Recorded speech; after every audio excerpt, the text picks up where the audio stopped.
इस वीडियो में हम कवर करने वाले हैं बजट 2026 से रिलेटेड जितने भी प्रोबेबल एमसीक्यू हो सकते हैं आपके नियर बाई एग्जाम्स के अंदर।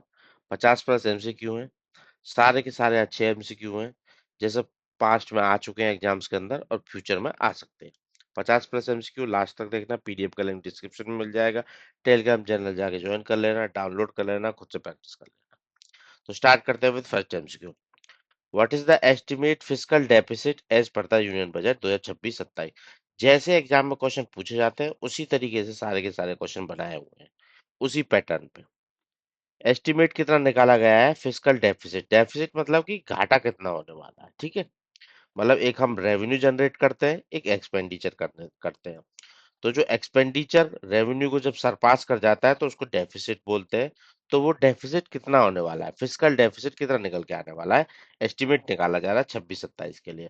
तो वो एस्टिमेट निकाला गया है कि 4.3% ऑफ जीडीपी हम डेफिसिट में रहने वाले हैं, ठीक है। 4.3%, जो लास्ट ईयर का जो एस्टिमेट निकाला गया था 4.4%, तो उससे कम है। मतलब हमारा एक तरीके से हम स्ट्रांग फिस्कल डिसिप्लिन को फॉलो कर रहे हैं। जो हमारा डेफिसिट है हम उसको धीरे धीरे घटाते हुए जा रहे हैं। तो इस बार का जो डेफिसिट का एस्टिमेट निकाला गया है वो निकाला गया है 4.3% ऑफ द जीडीपी। ये परसेंटेज ऑफ जीडीपी में निकाला जाता है, ठीक है। और ये मैं आप लोगों को बता दिया हूँ, डेफिसिट मतलब जो गैप होता है ना गवर्नमेंट के एक्सपेंडिचर का और उसके जो रेवेन्यू जनरेट होते हैं उसके बीच के डिफरेंस को एक तरीके से फिस्कल डेफिसिट बोलते हैं। कि हमारा हाथ में पैसा, हम अर्निंग इतनी लेके आ रहे हैं और जो एक्सपेंडिचर करना पड़ रहा है स्कीम्स पे और जो भी सैलरी वगैरह होते हैं, सब जितना भी मतलब सब कुछ है, तो उसमें एक्सपेंडिचर ज्यादा है, अर्निंग कम है, तो उसी वजह से डेफिसिट निकल के आ रहा है, ठीक है। यहाँ पे बोरोइंग को इंक्लूड नहीं किया जाता क्योंकि बोरोइंग से तो डेफिसिट को हम कवर अप कर सकते हैं कि भाई हमें खर्चा 100 रुपए का था, अर्निंग 99 की थी, तो 1 रुपए बाहर से ले लो बोरोइंग से, तो न्यूट्रल हो गया, जीरो हो गया। बट हम उसको इंक्लूड नहीं करना, डेफिसिट में हम देखते हैं कि हमारे पास कमी कितने पैसे की हुई, ठीक है। तो फिस्कल डेफिसिट का एस्टिमेट है 4.3% का, पिछले साल से 0.1% कम। नेक्स्ट क्वेश्चन आ जाता है, जैसे फिस्कल डेफिसिट हो गया, ऐसे ही एक प्राइमरी डेफिसिट होती है, ठीक है। फिस्कल डेफिसिट टर्म होता है, ऐसे ही प्राइमरी डेफिसिट होता है। प्राइमरी डेफिसिट क्या होता है, यहाँ पे जो इंटरेस्ट जो हम देते हैं हर साल, जैसे कि पिछली गवर्नमेंट ने भी कुछ लोन्स वगैरह लिए होंगे, बोरोइंग्स की होंगी, इस गवर्नमेंट ने भी कुछ बोरोइंग की होंगी, तो जो पास्ट जो लोन्स एक्यूमुलेट होते जाते हैं तो उसकी बोरोइंग के हम कुछ इंटरेस्ट पे करते हैं हर साल। तो अगर हम जो फिस्कल डेफिसिट होता है उसके अंदर से वो जो इंटरेस्ट हम पे कर रहे हैं पुराने लोन्स के लिए उसको सब्ट्रैक्ट कर दें, तो जो डेफिसिट निकल के आता है उसको बोलते हैं प्राइमरी डेफिसिट। तो वो कितना था, 4.3% का था फिस्कल डेफिसिट। और हमारा प्राइमरी डेफिसिट जो इंटरेस्ट हम पे कर रहे हैं पुराने लोन्स पे, वो उसको सब्ट्रैक्ट करने के बाद निकल के आएगा 0.7%, ठीक है। इसका ग्राफ जो एक तरीके से चार्ट वगैरह बना के दिया हुआ है बजट में मिनिस्ट्री के द्वारा, तो वो भी हमने इंक्लूड किया है, वो भी हम आपको दिखाएंगे अभी, ठीक है। तो 0.7% of the GDP primary deficit. और डेफिनेशन क्या है, फिस्कल डेफिसिट में जो इंटरेस्ट पेमेंट होता है उसको रिड्यूस कर देते हैं, तो निकल के आ जाता है प्राइमरी डेफिसिट। फिर आ जाता है रेवेन्यू डेफिसिट, कितना रेवेन्यू जनरेट हुआ और उस रेवेन्यू में से एक्सपेंडिचर कितना हुआ, तो वो भी एक तरीके से डेफिसिट की टर्म में निकाला जाता है, परसेंटेज ऑफ जीडीपी में। तो उसका एस्टिमेट निकाला जा रहा है रेवेन्यू जनरेट का 1.5%, ठीक है। 1.5% रेवेन्यू डेफिसिट का एक तरीके से एस्टिमेट निकाला गया है, इतना percent of GDP revenue deficit रहने वाला है। रेवेन्यू डेफिसिट क्या है, रेवेन्यू का कितना एक्सपेंडिचर हो जा रहा है और कितना रेवेन्यू का रिसिप्ट जनरेट हो रहा है। एक तरीके से गैप होता है जो गवर्नमेंट की डे टू डे स्पेंडिंग और रेगुलर इनकम के बीच का गैप को बोलते हैं रेवेन्यू डेफिसिट, ठीक है। जितना ज्यादा रेवेन्यू डेफिसिट ज्यादा होगा उतना ज्यादा हमारा दिखाई देगा कि हमारा कंट्री कितना डिपेंड है बोरोइंग्स पे, ठीक है। और जितना कम होगा ये, उससे ज्यादा पता चलता है कि हमारा कितना कितना स्ट्रांग, मतलब एक तरीके से बोरोइंग्स पे हम डिपेंड नहीं है, हम अपना वो धीरे धीरे रिड्यूस करते हुए जा रहे हैं, ठीक है। तो ये निकल के आता है कितना, 1.5%। अब इसमें से भी अगर एग्जामिनर आपको ये भी पूछ सकता है कि रेवेन्यू डेफिसिट के बजाय इफेक्टिव रेवेन्यू डेफिसिट पूछ सकता है। इफेक्टिव रेवेन्यू डेफिसिट क्या होता है, जैसे रेवेन्यू का जो डेफिसिट रह रहा है ना, उसमें से कुछ खर्चा जो हम कर रहे होंगे, उस खर्चे से कुछ कैपिटल एक्सपेंडिचर होगा, जिससे कोई इंफ्रास्ट्रक्चर जनरेट हो रहा होगा। इंफ्रास्ट्रक्चर जनरेट हो रहा होगा तो उससे कुछ अर्निंग भी आने वाली है फ्यूचर के अंदर, तो उसको रिड्यूस कर देते हैं उसमें से, तो वो बन जाता है इफेक्टिव रेवेन्यू डेफिसिट। जैसे रेवेन्यू डेफिसिट 1.5% का है, तो इफेक्टिव रेवेन्यू डेफिसिट 0.3% का जीडीपी में। ठीक है, डेफिनेशन यही है। रेवेन्यू डेफिसिट में से हम जो कैपिटल एक्सपेंडिचर हो रहा है, जिससे कोई रेवेन्यू जनरेट होगा फ्यूचर में, तो उसको सब्ट्रैक्ट कर देंगे तो निकल के आता है इफेक्टिव रेवेन्यू डेफिसिट, वो 0.3% ऑफ जीडीपी है। चार्ट दिया हुआ है, मैंने आप लोगों को पहले बताया था क्वेश्चन, ये अपना फिजिकल डेफिसिट कितना था, फिर 4.3%, फिर उसके बाद ये अपना प्राइमरी डेफिसिट कितना था, इंटरेस्ट पेमेंट को हटा दिया था उसमें से जो पुराने लोन्स पे था, 0.7%। फिर अभी रेवेन्यू डेफिसिट बताया मैंने आप लोगों को 1.5%। इफेक्टिव रेवेन्यू डेफिसिट में क्या होता है, जो कैपिटल एक्सपेंडिचर, जैसे इंफ्रास्ट्रक्चर बड़ा बन रहा है कैपिटल, जिससे बाद में रेवेन्यू आने वाला है, उसको घटा देंगे तो इफेक्टिव रेवेन्यू डेफिसिट वो 0.3%। तो ये चार्ट है। अब देखो यहाँ पे बस ये पीक पे कब गया था, जब 2020-21 जो कोरोना का टाइम था, उसके बाद ये घटता ही हुआ दिखाई दे रहा है कंटिन्यूस। तो क्वेश्चन ऐसे भी आ सकता है, जनरली जो ट्रेंड है वो घटता हुआ है। ठीक है, जनरली जो ट्रेंड है वो घटता हुआ है धीरे धीरे चारों चीजों में। मतलब इससे क्या दिखाई दे रहा है, जो हमारा डेफिसिट कंट्री रहती है ना, वो धीरे धीरे रिड्यूस हो रहा है, हमारा स्ट्रॉन्गर डिसिप्लिन आ रहा है, जिससे हम बोरोइंग्स पे डिपेंडेंट कम होते जा रहे हैं, अर्निंग खुद ही जनरेट कर रहे हैं अच्छा कंट्री के अंदर। ठीक है, तो चार डेफिसिट थे, चारों में से एक भी क्वेश्चन आ सकता है, किसी में भी चार्ट को भी देख के आप एक बार में समझ सकते हैं। बाकी चार एमसीक्यू में डिफरेंट डिफरेंट दिए हुए थे। In the union budget 26-27, which of the following tax category contribute the largest share to government next tax receipt. ठीक है, अब दो पहलू होंगे, एक तरफ गवर्नमेंट अर्निंग कर रही होगी और एक तरफ गवर्नमेंट खर्चा कर रही होगी। तो जो अर्निंग कर रही है गवर्नमेंट, उसमें मैक्सिमम शेयर किसका है, सेकंड नंबर पे शेयर किसका है, कहाँ कहाँ से आ रहा है, किस किस फील्ड से आ रहा है। उसी तरीके से गवर्नमेंट जो खर्चा कर रही है, वो किस किस पार्ट में डिवाइड होकर किस किस सेक्टर के अंदर जा रहा है। ठीक है, तो उस पर क्वेश्चन बनने की प्रोबेबिलिटी रहती है, उसके लिए भी दो चार्ट निकाले हुए हैं उन्होंने। तो उसी चार्ट पे ये क्वेश्चन है, पाई चार्ट पे। Which of the following tax category contribute the largest share to government next tax year? मतलब गवर्नमेंट जो अर्निंग कर रही है, उस अर्निंग में लार्जेस्ट पोर्शन कहाँ से आ रहा है। जैसे मान लो गवर्नमेंट 100 रुपए कमा रही है, 100 रुपए में से मैक्सिमम पैसा कहाँ से निकल के आ रहा है। देखो, इसने सीधा सीधा बोला है नॉन डेब्ट रिसिप्ट, मतलब आप जो उधार ले रहे हो ना बाहर से, डेब्ट मतलब कर्जा, एक तरीके से मतलब बाहर से पैसा ले रहे हो, उसको इंक्लूड नहीं करना, उसको हटा देना है।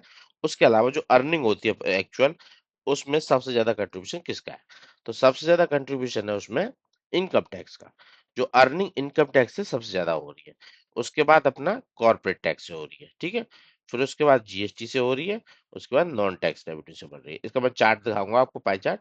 तो सबसे ज्यादा ये प्रोबेबिलिटी इसी की है कि मैक्सिमम शेयर जो अर्निंग का वो कहाँ से आ रहा है, इनकम टैक्स से आ रहा है। बट इनकम टैक्स के अलावा भी अगर अब ये बोलता है, ये नॉन डेब्ट रिसिप्ट नहीं देता ना, कि भाई हम जो उधार बाहर से ले रहे हैं उसको इंक्लूड नहीं करना है इसमें क्वेश्चन के अंदर, तो इसलिए इनकम टैक्स आंसर है। बट अगर ये यहीं पे दे देता है कि हम उसको भी इंक्लूड कर सकते हैं, कि बाहर से जो हम कर्जा उठा ले रहे हैं मार्केट से, तो उस टाइम पे वो एक तरीके से बोरोइंग्स जो रहती, लाइबिलिटीज एंड बोरोइंग्स, वो मैक्सिमम शेयर था। ठीक है, चार्ट दिखा देता हूँ आप लोगों को, ये रहा chart. Where it comes from, मतलब जो अर्निंग है उसमें मैक्सिमम जो 100 रुपये मान लो, जैसे एक दिया हुआ हम 100 मान लेंगे, तो उसमें से 24 जो परसेंट आ रहा है, 24 रुपए जो आ रहे हैं, वो बोरोइंग इन लाइबिलिटी से आ रहा है। इनकम टैक्स से 21 आ रहा है, कॉर्पोरेट से 18 आ रहा है, जीएसटी से 15 आ रहा है, वैसे ही नॉन टैक्स रेवेन्यू से 10, एक्साइज से 6, कस्टम से 4, नॉन टैक्स कैपिटल से 2। ठीक है, ये चार्ट है, इस चार्ट के बेस पे सीक्वेंस वाइज भी क्वेश्चन पूछा जा सकता है, और मैक्सिमम पे भी क्वेश्चन पूछा जा सकता है। मैक्सिमम में बोल सकता है कि बोरिंग और लाइबिलिटी को इंक्लूड करना है या नहीं करना है, तो आपको क्वेश्चन अच्छे से पढ़ना है, उसके बाद आंसर देना है। ऐसे ही क्वेश्चन ये भी आ सकता है, पैसा जा कहाँ रहा है, ये तो अर्निंग होगी, गवर्नमेंट कमाएगी, फिर खर्चा भी तो कर रही है, तो खर्चा कर रही है तो उसमें मैक्सिमम शेयर कहाँ पे जा रहा है, सबसे ज्यादा शेयर जा रहा है जो स्टेट्स को शेयर किया जाता है ना टैक्सेस का, वर्टिकल डेवोल्यूशन, जो स्टेट्स के पास पैसा जा रहा है, गवर्नमेंट कुछ अपने पास रखेगी, कुछ स्टेट्स को दे देगी, तो जो डेवोल्यूशन हो रहा है फंड्स का, तो मैक्सिमम शेयर उसी का स्टेट के पास जा रहा है 22%। उसके बाद इंटरेस्ट पेमेंट में 20% जा रहा है। सेंट्रल सेक्टर स्कीम में 17% जा रहा है। डिफेंस के अंदर 11% जा रहा है। सेंट्रल स्पॉन्सर्ड स्कीम के अंदर 8% जा रहा है। Other expenditure 7%, finance commission 7%, 6% major subsidy, 2% civil pension. ठीक है, तो इस पे भी सीक्वेंस वाइज क्वेश्चन आ सकता है। अगर क्वेश्चन पूछ ले कि मैक्सिमम शेयर कहाँ पे जा रहा है, स्टेट्स को जो शेयर दिया जा रहा है टैक्सेस का उसमें जा रहा है। सेकंड पे कहाँ से आ जा रहा है, इंटरेस्ट पेमेंट करने में जा रहा है। Arrange the following tax revenue sources in descending order of their contribution to the government of India's next tax revenue as per the Union Budget 26-27। इन चारों को अरेंज करना है कि गवर्नमेंट के पास जो पैसा आ रहा है वो किस सीक्वेंस में आ रहा है, किस फील्ड से सबसे ज्यादा आ रहा है। तो अभी मैं आप लोगों को चार्ट दिखाया था, पाई चार्ट दिखाया था। इनकम टैक्स से सबसे ज्यादा आ रहा है, दो कॉर्पोरेट टैक्स से आ रहा है, तीन फिर जीएसटी से आ रहा है, वन और एक्साइज ड्यूटी उसके बाद आ रहा है। ठीक है, तो 2 3 1 4 करेक्ट आंसर होगा, चार्ट में दिया ही हुआ है 2 3 1 और ये अपना एक्साइज 4। ठीक है, तो इसका ए आंसर करेक्ट होगा। ऐसे ही अरेंज द फॉलोइंग एक्सपेंडिचर, खर्चा डिसेंडिंग ऑर्डर ऑफ देयर। देखो असेंडिंग और डिसेंडिंग ये चीज याद रखनी है, यहाँ पे कई बार कंफ्यूज कर देता है।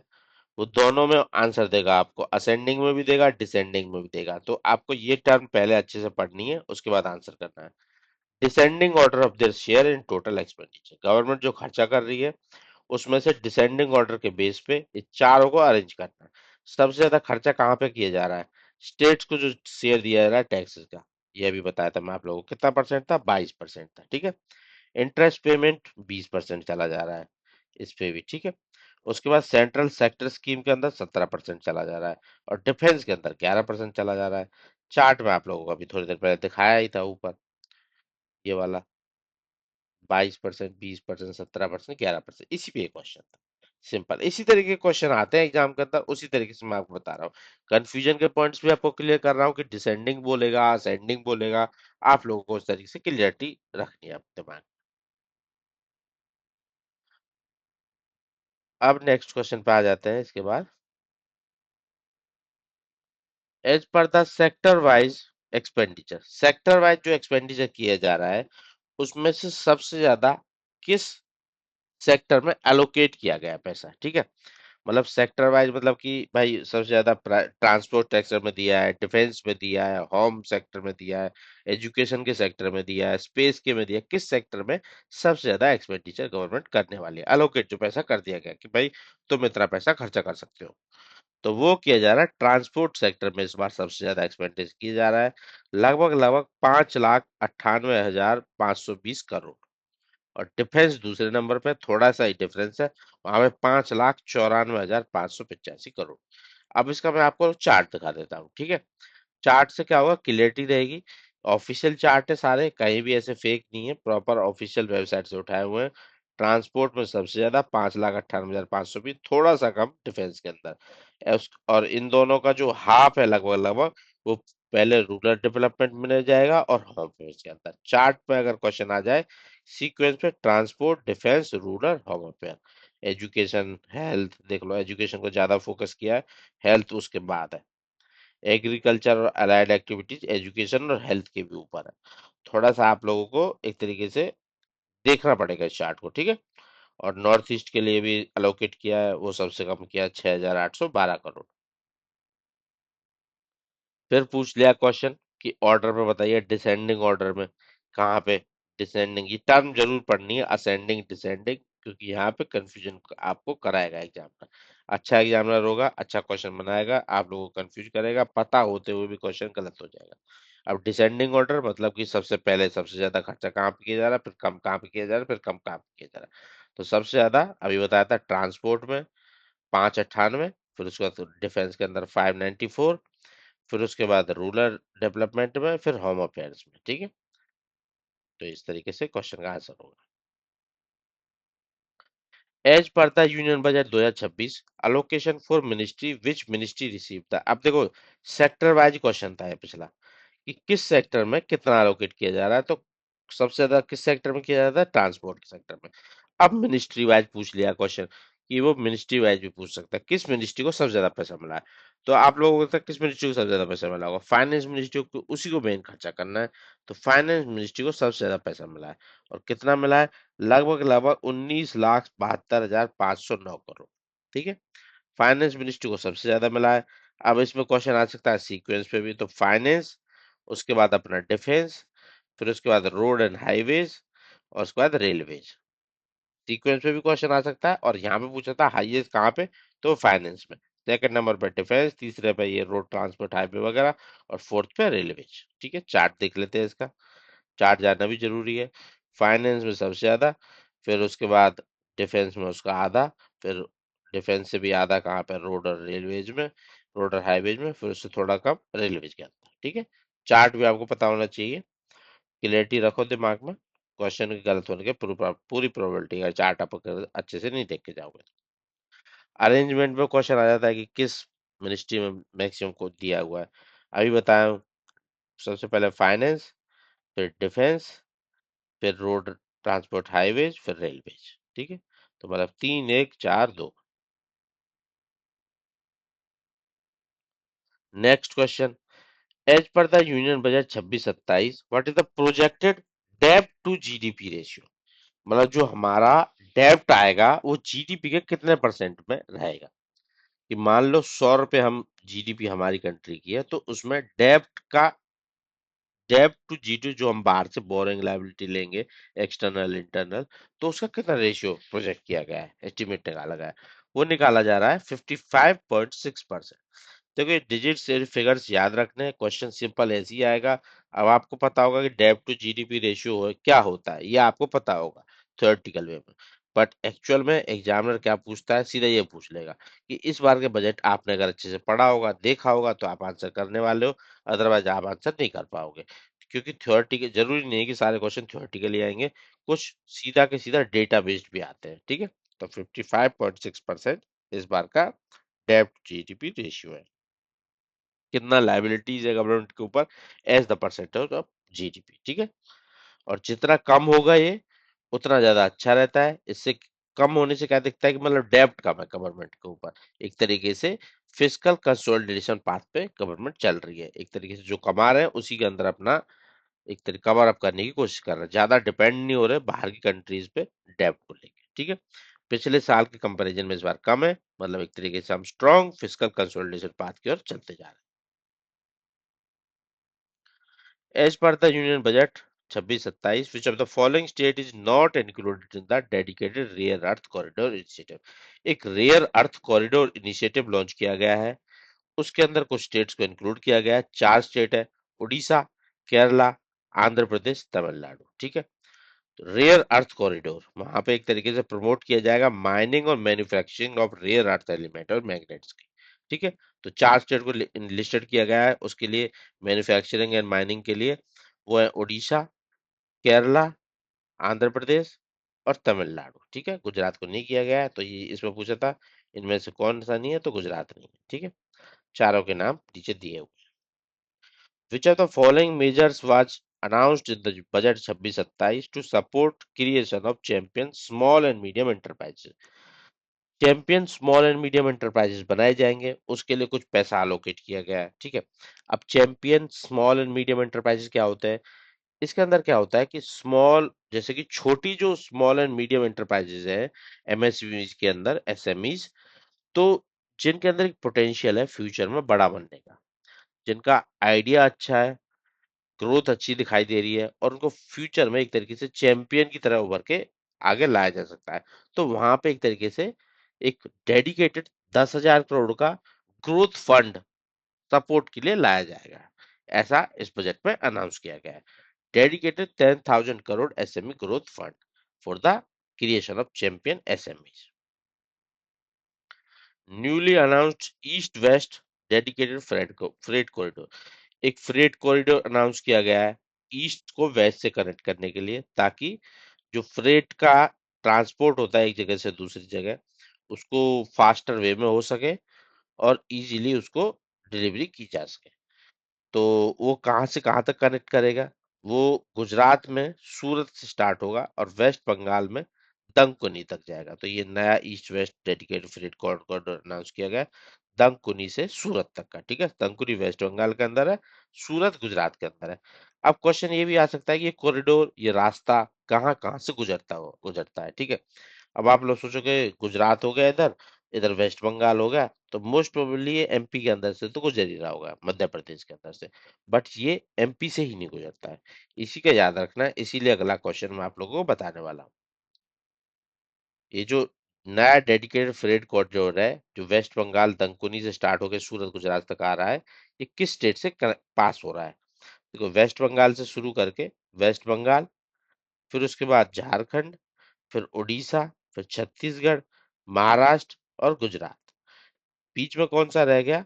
बीच में एमपी नहीं आया, एमपी से पास नहीं हो रहा। ये छत्तीसगढ़ से सीधा महाराष्ट्र में आ गया और महाराष्ट्र से सीधा गुजरात, क्योंकि जो अपना सूरत वाला एरिया है वो नीचे वाले गुजरात के अंदर है, जो महाराष्ट्र से बॉर्डर बॉर्डर कर रहा है। ठीक है, तो एमपी से इसलिए पास नहीं हुए, छत्तीसगढ़ से डायरेक्ट गुजरात में आ गए इस रोड फ्रेट कॉरिडोर के अंदर।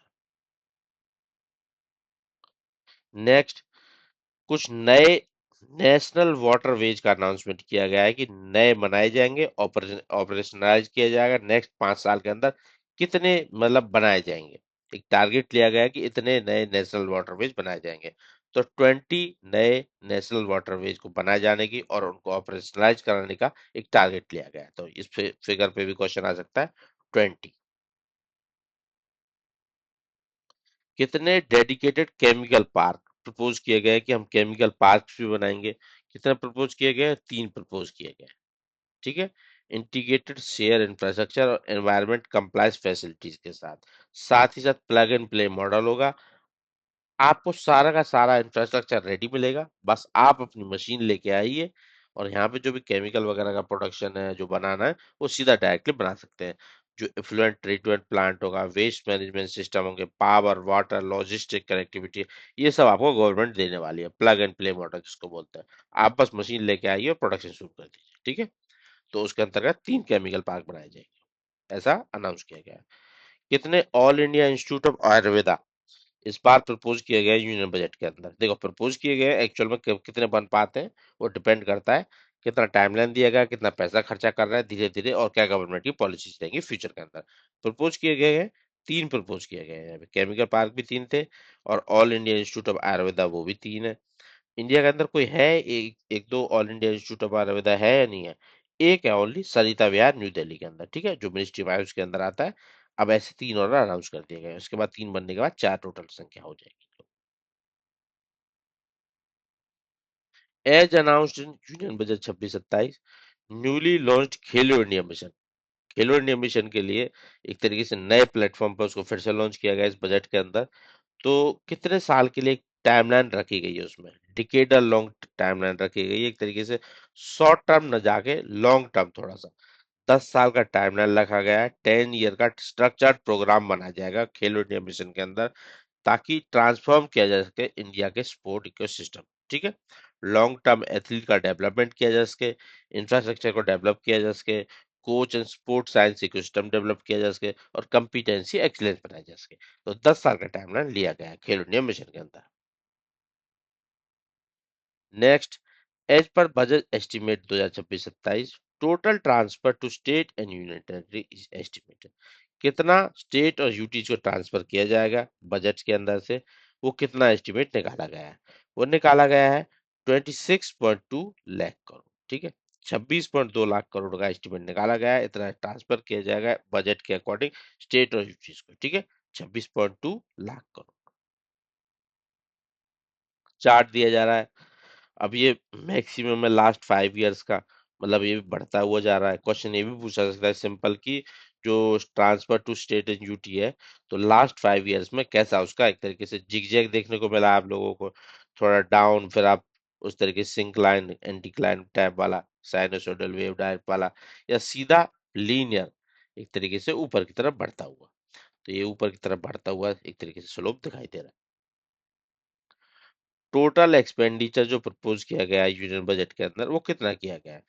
जो बजट के अंदर प्रपोज किया गया है गवर्नमेंट कितना खर्चा करने वाली है, वो है 53.47 लाख करोड़।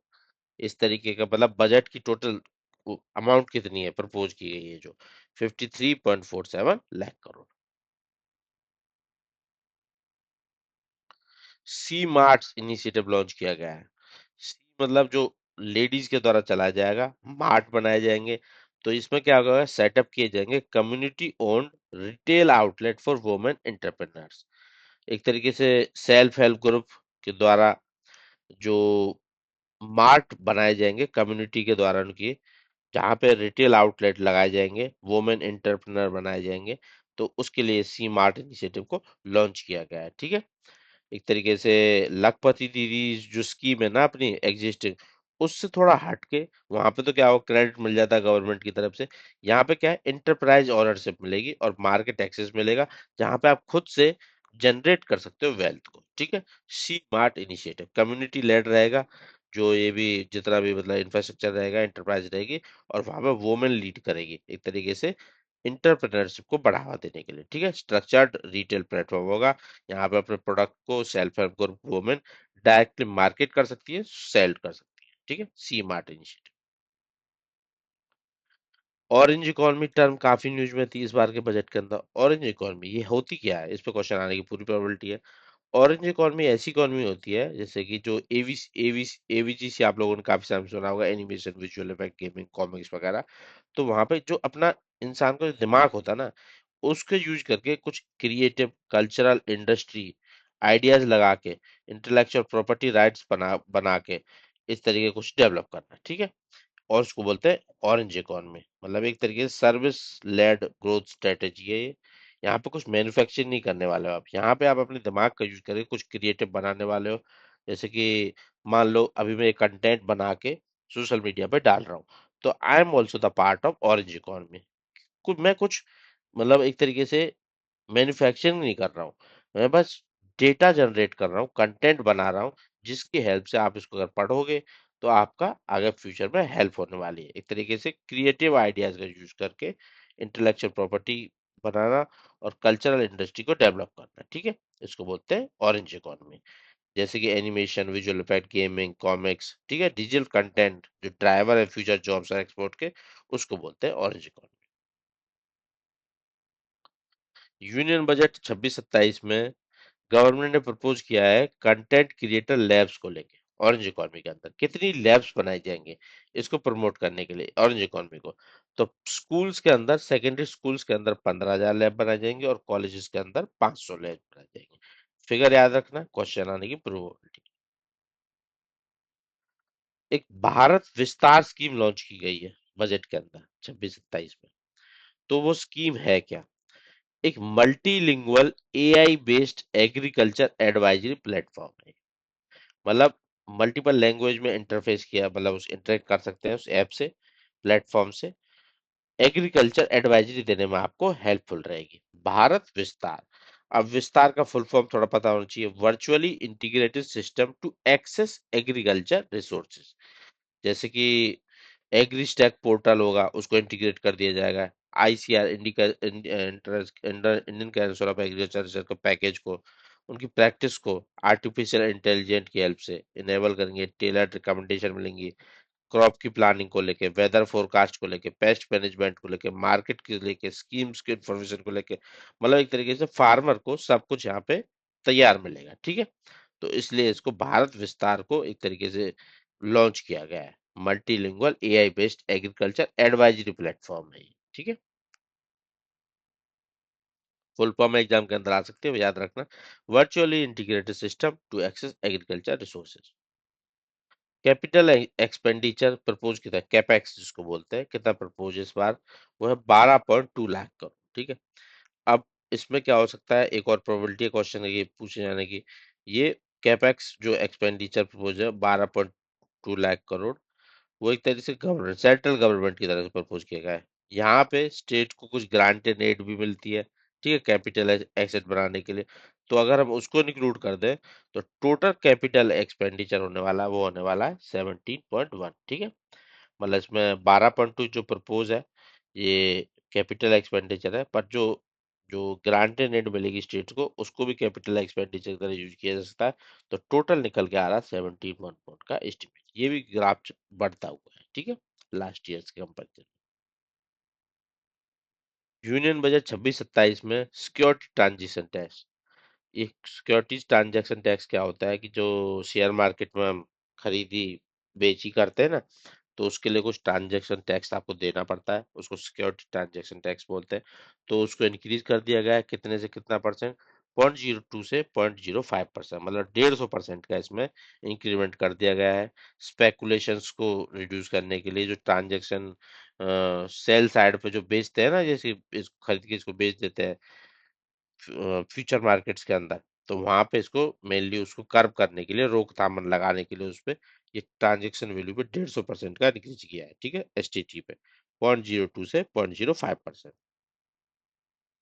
साथ ही साथ जो ऑप्शंस के प्रीमियम होते हैं उस पे भी 0.15 से 0.10, मतलब 0.10 से 0.15% बढ़ा दिया गया उसको भी।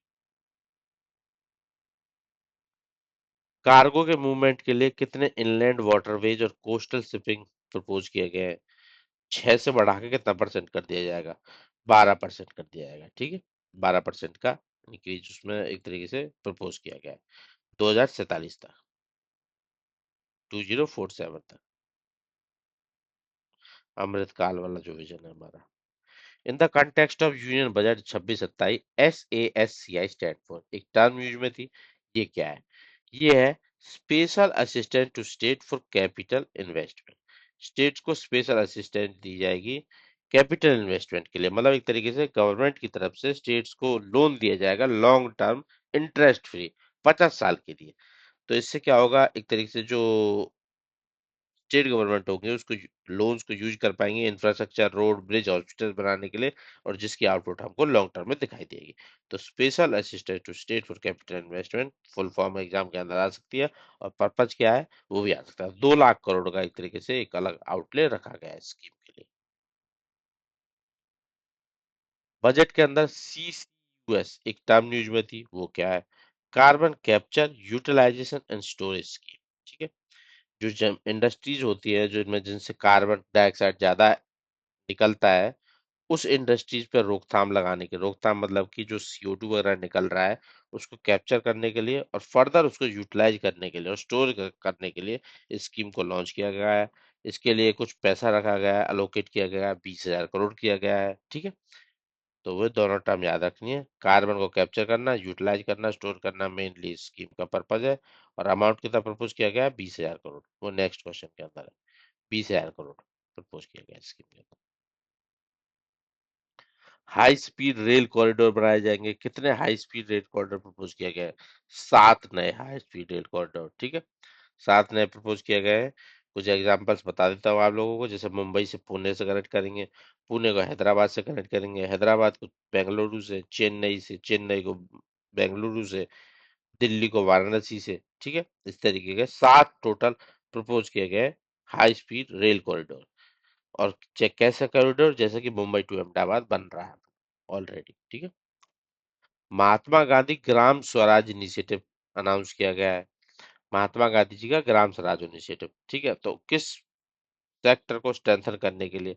अब महात्मा गांधी जी से देखोगे, अब 4 ऑप्शन को अगर पढ़ोगे ना ढंग से, तो आपका एक आइडिया लगेगा कि खादी, हैंडलूम, हैंडीक्राफ्ट, इस सेक्टर से गांधी जी का ज्यादा रिलेशन था। तो इसी सेक्टर को स्ट्रेंथन करने के लिए खादी, हैंडलूम, हैंडीक्राफ्ट, ये महात्मा गांधी ग्राम स्वराज इनिशिएटिव को लॉन्च किया गया है, ठीक है। शक्ति, बायोफार्मा शक्ति इनिशिएटिव लॉन्च किया गया, उसके लिए कुछ पैसा रखा गया है। अब ये पैसा रखा गया है 10,000 करोड़ का। और जो बायो फार्मा शक्ति इनिशिएटिव है, मेन पर्पज क्या है इसका? मेन पर्पज है एक तरीके से एंड टू एंड जो बायो फार्मास्यूटिकल इकोसिस्टम है ना इंडिया के अंदर, बायोलॉजिक्स, बायोसिमिलर और clinical trial capacity, infrastructure, import dependency reduce करना, उसके लिए इसको लॉन्च किया गया है 10,000 करोड़ के फंड के साथ, बायो फार्मा शक्ति इनिशिएटिव। यूनियन बजट 26-27 में एक हाई वैल्यू एग्रीकल्चर रेफर की गई है, मतलब कि इन किसानों को सपोर्ट दिया जाएगा ताकि इनकी प्रोडक्शन अच्छी हो और एक तरीके से सेल वगैरह हो, एक तरीके से इनको अच्छा बैकिंग मिले गवर्नमेंट की तरफ से। पहले क्या होता था, मेनली गवर्नमेंट, मेनली जो एम्फेसाइज जाते थे वीट, राइस, पल्सेस, इन्हीं पे ज्यादा फोकस करता था।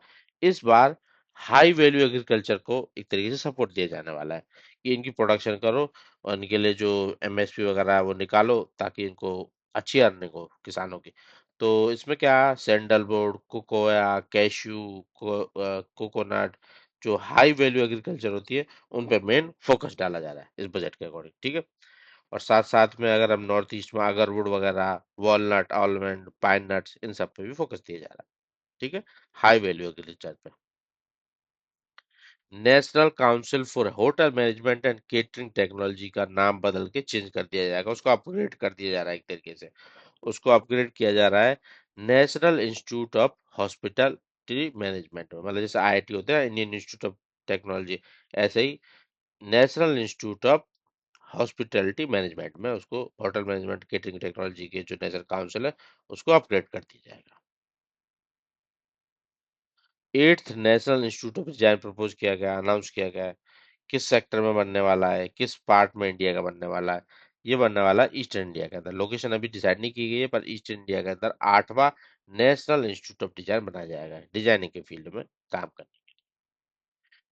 इंटरनेशनल बिग कैट अलायंस, इसका मेंशन किया गया था। ये क्या है? कंजर्वेशन के लिए जो बिग कैट्स है, 7 स्पीसीज है, उन सबके कंजर्वेशन और बायोडाइवर्सिटी प्रोटेक्शन के लिए इंडिया की तरफ से इसकी भी चर्चा की गई यूनियन बजट के अंदर। 7 बिग कैट्स का आप लोगों को मेरे को कमेंट सेक्शन में नाम बताना है, कौन कौन सी बिग कैट्स। एज पर द यूनियन बजट 26-27, जो नया इनकम टैक्स एक्ट है 2025 का, वो कब से इफेक्टिव रहेगा? 1 अप्रैल 2026 से। और उसमें स्लैब 4-4 लाख के देख लेना, 0 से 4 तक कितना लगेगा, 4 से 8 तक कितना लगेगा, 12.75 तक कितना परसेंट टैक्स देना पड़ेगा, मतलब 75 का रिबेट मिलने के बाद 12 लाख तक कोई टैक्स नहीं था, जीरो था एक तरीके से, उसके बाद वाला स्टार्ट हो जाता था, ठीक है। और 4-4 लाख के उसमें स्लैब्स थे, 4 लाख तक 5%, 8 लाख तक 10%, उस तरीके से। वही अप्रैल 26 से इम्प्लीमेंट होने वाला है। यूनियन बजट 26-27 प्रिपेयर किया गया था कर्तव्य भवन, कहाँ पे प्रिपेयर किया गया था? कर्तव्य भवन के अंदर, ठीक है। और प्रेजेंट कहाँ पे किया गया था? नए पार्लियामेंट के अंदर। प्रिपेयर कहाँ पे किया गया था? कर्तव्य भवन के अंदर। आप लोगों को याद रखना है, प्रिपेयर कहाँ पे किया जा रहा है, और इस तरीके से प्रेजेंट कहाँ पे किया जा रहा है, लोकसभा में पार्ट प्रेजेंट किया जा रहा है। Union budget 26-27 was how many time consecutive budget presented by Nirmala Sitharaman. Finance minister Nirmala Sitharaman के द्वारा अब तक कितने लगातार बजट्स को प्रेजेंट किया जा चुका है? नाइन्थ बजट था इस बार का उनका। लगातार रिकॉर्ड होल्ड करती है वो, लगातार 9 बजट को प्रेजेंट करती है। और साथ ही साथ में स्पीच कितने मिनट की थी इस बार की? 85 मिनट्स की। ऐसे क्वेश्चन आए हुए हैं, इसलिए मैंने इंक्लूड किए हुए हैं।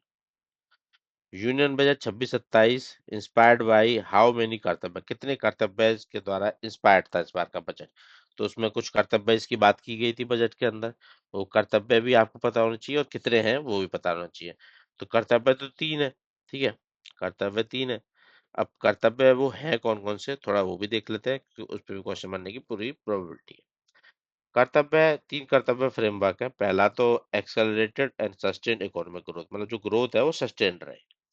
दूसरा, सबको एक तरीके से सबके एस्पिरेशन फुलफिल हो, उसमें फुल एस्पिरेशन ऑफ पीपल, ठीक है। और तीसरा, सबका साथ सबका विकास, मतलब कि equitable, ensure equitable access to resource and opportunity. सबकी इच्छाएं पूरी होंगी, सबका साथ सबका विकास होगा, और सस्टेन्ड इकोनॉमिक ग्रोथ की बात की जा रही है। ये 3 कर्तव्य से इंस्पायर्ड था इस बार का बजट। साथ ही साथ साइंस, टेक्नोलॉजी, इंजीनियरिंग, मैथमेटिक्स के फील्ड में गर्ल्स के लिए एक तरीके से हायर स्टडीज के अंदर अनाउंस किया गया है कि उनके तो कुछ हॉस्टल्स बनाए जाएंगे, ताकि वो प्रमोट किया जा सके इस फील्ड के अंदर एजुकेशन को। तो अनाउंसमेंट के अकॉर्डिंग हर एक डिस्ट्रिक्ट में अंदर एक तरीके इस तरीके का एक हॉस्टल बनाए जाने वाले हैं, ठीक है। तो ये आंसर इसका करेक्ट होगा मेरे हिसाब से। According to Union Budget 26-27, approximately how many people have been lifted out of multidimensional poverty? गरीबी रेखा से मल्टी डायमेंशन, मतलब मल्टीपल डायमेंशन के अंदर जो पॉवर्टी कैलकुलेट की जाती है, तो उसके अकॉर्डिंग पिछले डिकेड में, मतलब पिछले 10 साल के अंदर गवर्नमेंट के एफर्ट्स की तरफ से, पिछले 10 साल में किसी गवर्नमेंट थी, बीजेपी की गवर्नमेंट, तो उनके एफर्ट्स की वजह से कितने लोग गरीबी रेखा से बाहर आ गए, यहाँ पे मेंशन किया गया था इस बजट में। तो वो आ गए 25 करोड़ लोगों को बाहर निकाला है इन्होंने, ठीक है। नेशनल वाटरवेज 5, ये किस रिवर के ऊपर है? पहली बात तो ये पता होना चाहिए, ठीक है।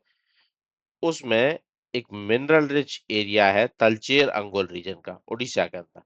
उसको कनेक्ट किया जाएगा कुछ पोर्ट्स के साथ।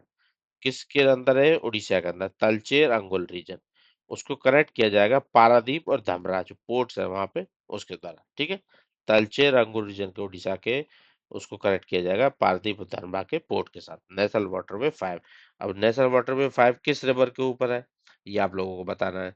वो रिवर कौन सी है? रिवर है महानदी और ब्रह्मानी रिवर सिस्टम। ठीक है, ये ट्रिब्यूटरी है ब्रह्मानी महानदी की। तो ये रिवर सिस्टम के ऊपर नेशनल वाटरवे 5 है। तो वहीं पे ये तलचेर अंगुल रीजन जो कोल मिनरल्स बेल्ट है उड़ीसा के अंदर, उसको धमरा और पारदीप फोर्ट से कनेक्ट किया जाएगा।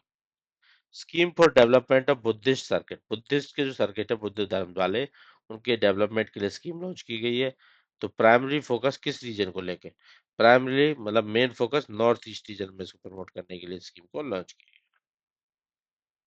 Next, tartar trail initiative launch किया गया है, मतलब टाटर की स्पीसीज को एक तरीके से प्रोटेक्ट करने के लिए, कंजर्व करने के लिए ये इनिशिएटिव लॉन्च किया गया है। टाटर ट्रेल लॉन्च किया गया है। तो इको टूरिज्म को बढ़ावा देने के लिए, साथ ही साथ में नेस्टिंग साइट्स वगैरह दिखाई जाएंगी वहां पे। तो ये इसके अंदर कुछ स्टेट को लेके इनिशिएटिव लॉन्च किया गया था। वो स्टेट कितने हैं ये पहली बात पता होना चाहिए। 4 है, 3 है, 2 है। और दूसरा कहाँ कहाँ पे ये इनिशिएटिव लॉन्च किया गया है? तो ये इनिशिएटिव लॉन्च किया गया है उड़ीसा के अंदर।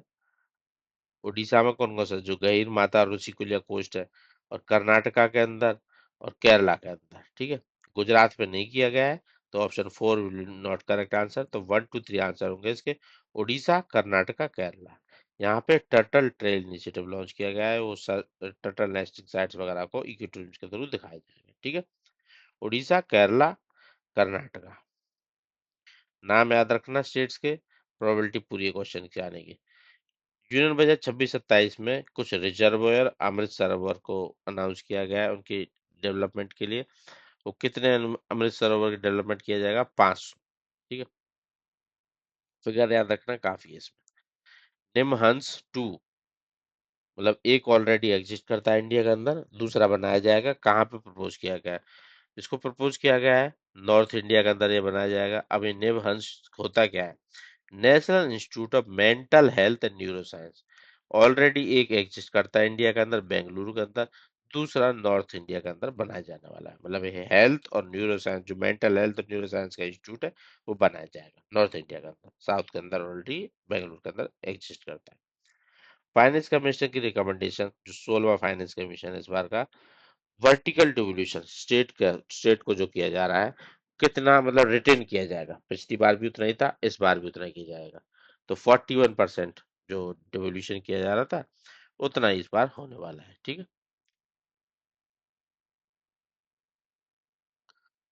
विच of the following valleys are specifically mentioned in university 26-27 for development of ecological sustainable mountain nature trail? मतलब एक तरीके से इसको बजट के अंदर प्रॉपरली दिखाया गया था कि यहाँ पे इकोलॉजिकल सस्टेनेबल माउंटेन ट्रेल्स बनाए जाएंगे। कौन सी वैली की बात की गई थी? दो वैलीज थी।